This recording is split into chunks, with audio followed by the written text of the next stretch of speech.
আসসালামু আলাইকুম, সবাইকে স্বাগতম।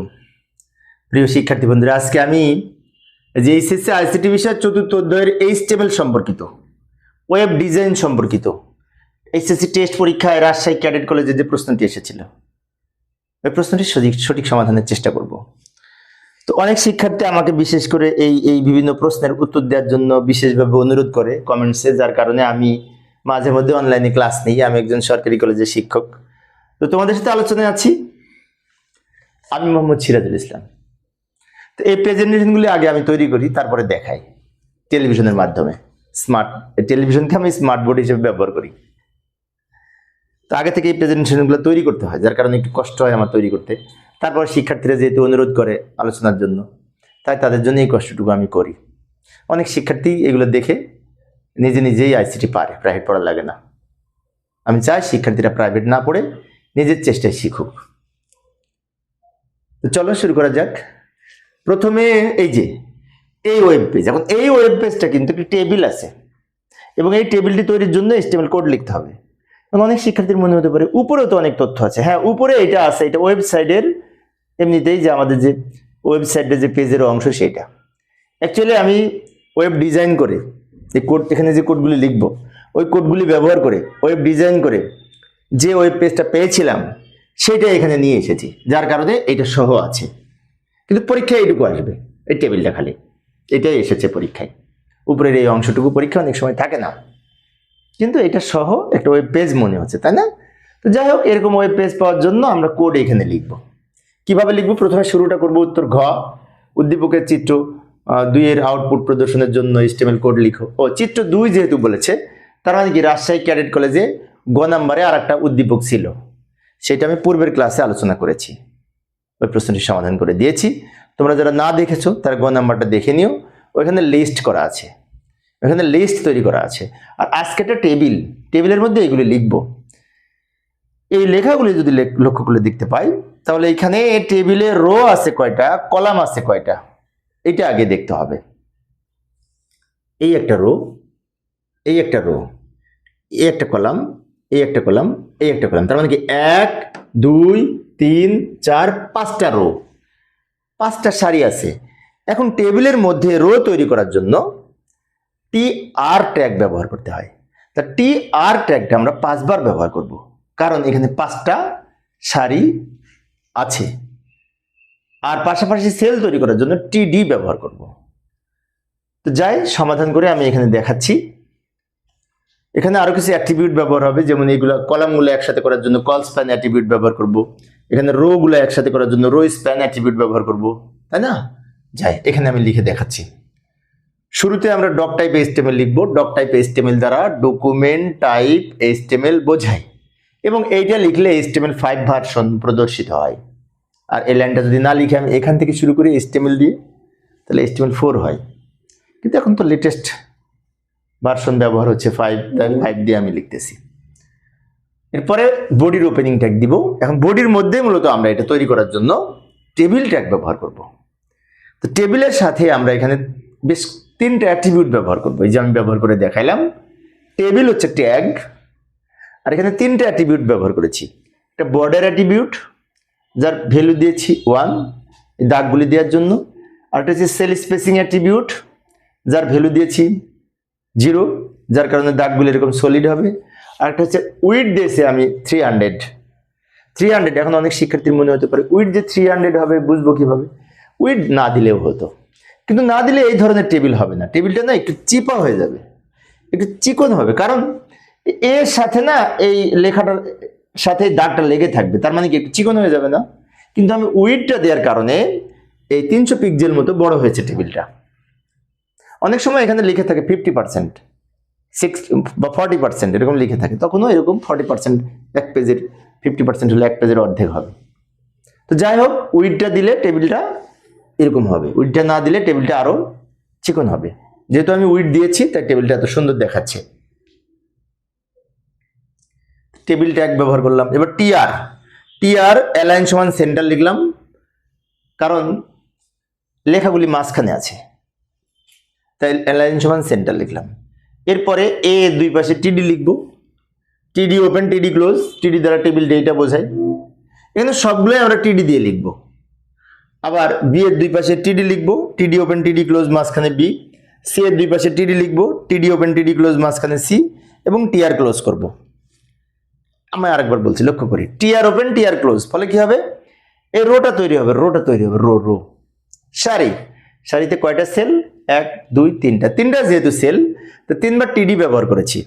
এখন অনেক শিক্ষার্থী আমাকে প্রশ্ন করতে পারে যে মাঝে মধ্যে দেখি এই টিএইচ ব্যবহার করা, মাঝে মধ্যে দেখি টিএইচ ব্যবহার করা, তো টিএইচ কখন ব্যবহার করব?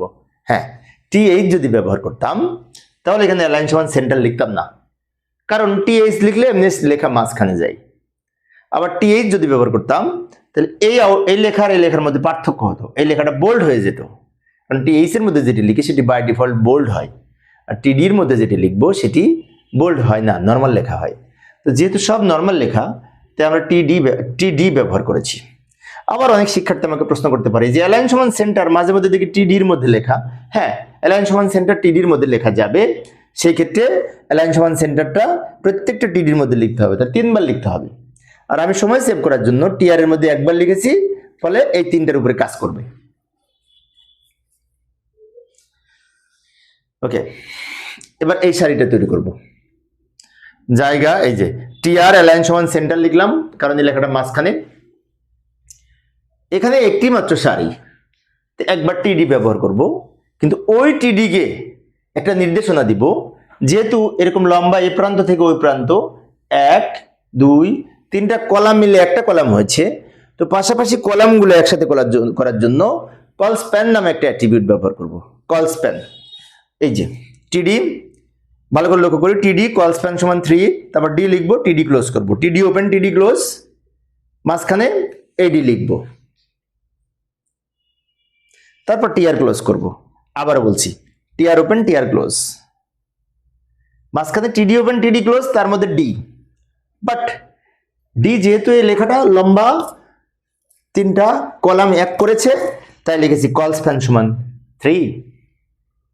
পাশাপাশি কলাম মার্জ করার জন্য কল স্প্যান নামে একটা অ্যাট্রিবিউট আছে, এটা ব্যবহার করব, যার ভ্যালু হবে যতটা কলাম ব্যবহার করেছে ততটা, 3। ওকে, তাহলে এই পর্যন্ত লেখা হয়েছে, এগুলো লিখবো। এখানে জায়গা নাই, পরের পেজে যায়। এই যে আবার টিআর অ্যালাইন সমান সেন্টার দিলাম, কারণ সব লেখাই তো মাঝখানে, তাই প্রত্যেকবার টিআর এর সাথে আমরা অ্যালাইন সমান সেন্টার লিখেছি। টিডির সাথে অ্যালাইন সমান সেন্টার লিখলেও হতো, কিন্তু আমরা লিখি নাই। এইবার আসি, পরে আমি যে টিআর ব্যবহার করলাম, তার মানে কার একটা সারি তৈরি করব, এবং এই সারির মধ্যে কোন কোন সেল হবে, খুব গুরুত্বপূর্ণ বিষয়, ভালো করে লক্ষ্য করি। এই টিআর এর মধ্যে এইটা হবে, এইটা হবে, এবং এইটা হবে। ওকে, এইটা হবে, এটা হবে, এবং এইটা হবে। এবং এইটা যখন লিখব তখন 1 2 3টা সারি মিলে একটা হয়েছে, উপর নিচে সারি একসাথে মার্জ করার জন্য রো স্প্যান অ্যাট্রিবিউট ব্যবহার করব। রো স্প্যান, ভালো করে লক্ষ্য করি, এই যে টিডি ওপেন টিডি ক্লোজ, মাঝখানে ই লিখলাম, কিন্তু সারিগুলো একসাথে করার জন্য রো স্প্যান সমান 3 লিখেছি, ফলে 3টা সারি এক হয়ে একটা সারি হয়েছে। আচ্ছা, এরপরে এটার সাথে বললাম এটা নিব এফ, তাহলে এফ এর দুই পাশে টিডি লিখবো, কোনো ঝামেলা নেই। টিডি ওপেন টিডি ক্লোজ, এই যে ওপেন আর ক্লোজ, মাঝখানে এফ। আই এর দুই পাশে টিডি লিখবো, টিডি ওপেন টিডি ক্লোজ, মাঝখানে আই। TR open, sorry TR close, ভালো করে লক্ষ্য করি, টিআর ওপেন টিআর ক্লোজ, মাঝখানে টিডি 3বার লিখেছি। তো প্রিয় শিক্ষার্থী বন্ধুরা, কিছু কিছু শিক্ষক আমাকে প্রশ্ন করেছিল যে আপনি এই টাচ করছেন, লেখাটা হচ্ছে কিভাবে।